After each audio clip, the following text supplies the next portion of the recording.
ambitieux comme projet, là. C'était un RPG, donc un jeu de rôle. Et bon, cette première mouture du jeu, on n'en est pas arrivé à bout. Alors là, on était devant un dilemme. Est-ce qu'on ferme la boutique, on oublie ce projet, ou on repart à neuf? J'avais vraiment beaucoup de cartes déjà prêtes. Il y en a tellement qui n'ont pas été utilisées, mais j'avais beaucoup de scènes déjà prêtes. Puis là, j'étais « Ah, c'est dommage! » Puis là, on se dit « Ah, on fait quelque chose. » Et c'est là, ah ben, on scrape le scénario, puis je vais l'écrire, moi. Pour faire court, c'est qu'on a décidé de relancer le projet, mais pour quelque chose de beaucoup plus sobre.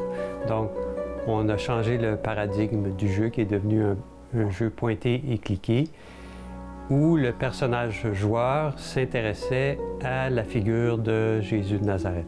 Je me suis concentré sur le scénario, les dialogues. José a continué son travail pour les environnements visuels et Marc s'est occupé de la programmation dans l'outil qu'on a choisi d'utiliser, qui est Unreal. Je me suis mise à faire les dessins et puis bon, tous les menus et tout ça, il fallait les personnaliser aussi au 1er siècle.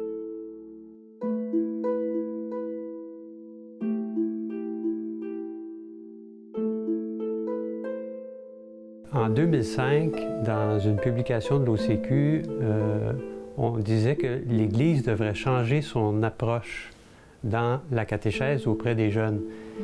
Et je pense que ce projet-là est une belle démonstration d'une approche complètement neuve et qui, je pense, qui est en phase avec ce que vivent les jeunes aujourd'hui.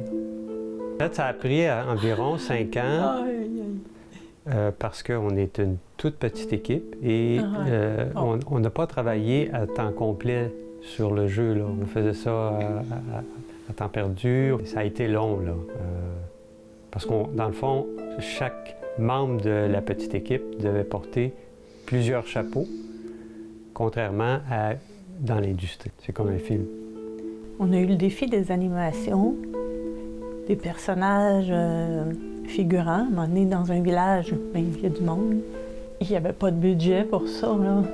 Oui, étonnamment, on a choisi de faire ça à l'interne. Ouais. Il a fallu qu'on apprenne à travailler avec Unreal, puis divers outils collaboratifs, là, parce que on ne travaillait pas dans un même bureau, là. On travaillait à distance, alors oui, il a fallu tout apprendre. Moi, c'est mon premier scénario que j'écris. Hein. Puis moi, c'est la première fois que je faisais des paysages. Puis là, bon, à cette étape-ci, là, je commence à maîtriser pas si mal l'outil. Alors, il y a des gens qui nous écrivent directement par courriel pour signaler des problèmes. Mais pour les plus jeunes, ce qu'on a pensé, c'est une plateforme qui s'appelle Discord, qui est très utilisée par les joueurs et les joueuses. Et c'est via cette plateforme que les joueurs peuvent nous signaler s'il y a des problèmes, s'ils sont bloqués à un moment donné, puis qu'ils sont dans une impasse. Puis il y aura peut-être des vécus de catéchèse qui se font sur Discord. C'est ouvert, là. Lors du lancement, on a parlé des, disons, 16-35 ans, qui est comme notre public privilégié, mais on se rend compte qu'il y a des gens plus âgés qui sont intéressés par ce jeu-là. Il y a de l'ouverture pour qu'il y ait vraiment, que ça fasse partie du processus pour les jeunes adultes catéchumènes. Pour moi, comme on faisait le jeu pour l'Office de catéchèse du Québec, alors la dimension pédagogique, la dimension catéchétique pour moi était importante. Et c'est pour ça que le jeu s'accompagne de propositions catéchétiques. Il y en a 6 en fait, sur des thèmes précis qui sont en lien avec le scénario du jeu, mais qui pourraient très bien s'adapter à un groupe de catéchumènes, par exemple.